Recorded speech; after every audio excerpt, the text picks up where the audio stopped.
بسم اللہ الرحمن الرحیم۔ دوستو، آج ہم جانیں گے کہ زکوٰۃ کس پر فرض ہوتی ہے۔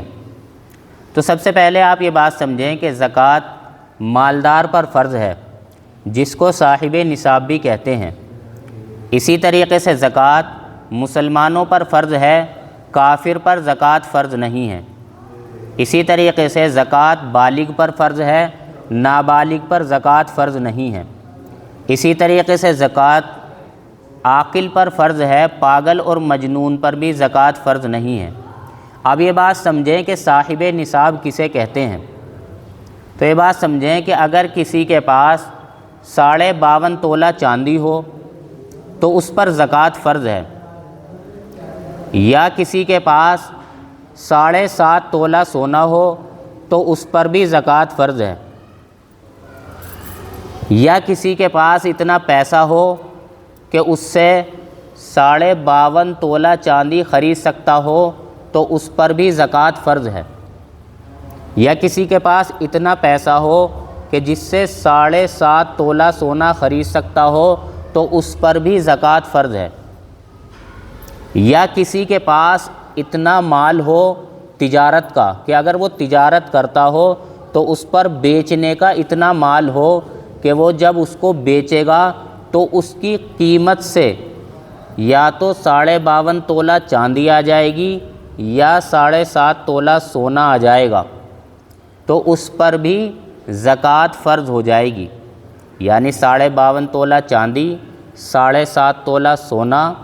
یا اتنا پیسہ جس سے 7.5 تولہ سونا خرید سکتا ہو یا 52.5 تولہ چاندی خرید سکتا ہو، یا اتنا تجارت کا مال ہو جس سے وہ 7.5 تولہ سونا خرید سکتا ہو یا 52.5 تولہ چاندی خرید سکتا ہو، تو ان چاروں صورتوں میں اس پر زکوٰۃ فرض ہو جائے گی۔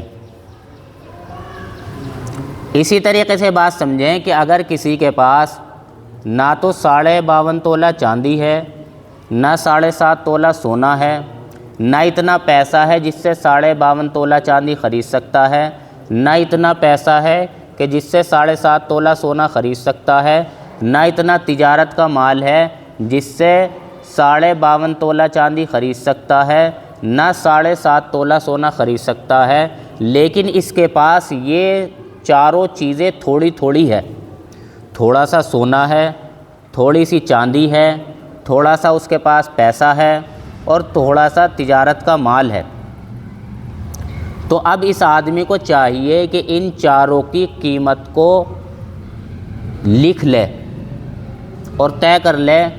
اور ان ساری کی قیمت کو لگا لے۔ اب اس نے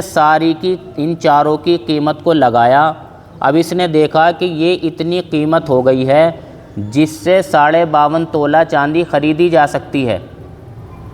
تو اب اس کے اوپر زکوٰۃ فرض ہو جائے گی۔ یا اس کے پاس چاروں چیز تو نہیں ہے، 3 چیز ہے، تھوڑا سا سونا ہے، تھوڑی سی چاندی ہے اور تھوڑا سا اس کے پاس پیسہ ہے، تو اب یہ تینوں کی قیمت کو جوڑے گا۔ اب اس نے دیکھا کہ تینوں کی قیمت کو جوڑنے کے بعد 52.5 تولہ چاندی آ سکتی ہے، تو اب اس کے اوپر زکوٰۃ فرض ہے۔ یا بھی یہ بات سمجھیں کہ اس کے پاس صرف 2 چیز ہے، تھوڑا سا سونا ہے، تھوڑی سی چاندی ہے۔ اب اس نے دونوں کی قیمت کو لگایا، اب اتنی قیمت ہو گئی جس سے 52.5 تولہ چاندی آ سکتی ہے، تو اب بھی اس پر زکوٰۃ فرض ہو جائے گی۔ اب یہ بات سمجھیں کہ جب اس پر یہ اتنے مال کا مالک ہو گیا کہ جس سے 52.5 تولہ چاندی آ سکتی ہے، تو اب یہ اس دن کی تاریخ کو لکھ لے۔ مثال کے طور پر 1 محرم کو یہ اتنے مال کا مالک ہوا جس سے 52.5 تولہ چاندی خریدی جا سکتی ہے، یہ اس پر ہے، تو اس دن کی تاریخ کو یہ لکھ لے۔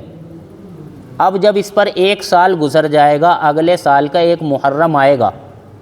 تو 1 محرم کے ہوتے ہی اس کے اوپر زکوٰۃ فرض ہو جائے گی۔ انگریزی سال کا اعتبار نہیں ہوگا، اردو کے سال کا اعتبار ہوگا۔ اب اس نے دیکھا کہ اگلے سال کا 1 محرم آ گیا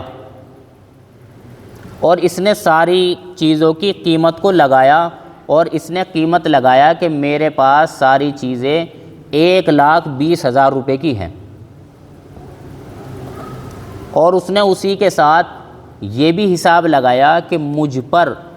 20,000 روپے کا قرضہ ہے، تو اب یہ آدمی قرضے کو ہٹائے گا اور 1,00,000 روپے کی زکوٰۃ 2.5% کے حساب سے 2,500 روپے یعنی 2,500 روپے کی زکوٰۃ دے گا۔ اسی طریقے سے بات سمجھیں کہ اس نے دیکھا کہ میرے پاس 1,20,000 روپے کا سارا سونا چاندی کیش یا تجارت کا مال ہے، یا پھر صرف سونا چاندی اور کیش ہے اور اس کی قیمت 1,20,000 روپے ہو رہی ہے۔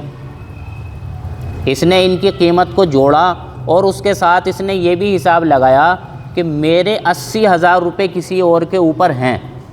تو جو پیسے کسی کے اوپر ہیں اس نے ادھار دے رکھے ہیں ان کو یہ جوڑے گا، اب 2,00,000 روپے کی زکوٰۃ دے گا، 2.5% کے حساب سے اسے 5,000 روپے کی زکوٰۃ دینی پڑے گی، یعنی جو اس کے اوپر قرضہ ہے اس کو کاٹ کر زکوٰۃ دے گا، اور قرضہ کسی کو دے رکھا ہے تو اس قرضے کو جو دے رکھا ہے اس کو جوڑ کر زکوٰۃ دینی پڑے گی۔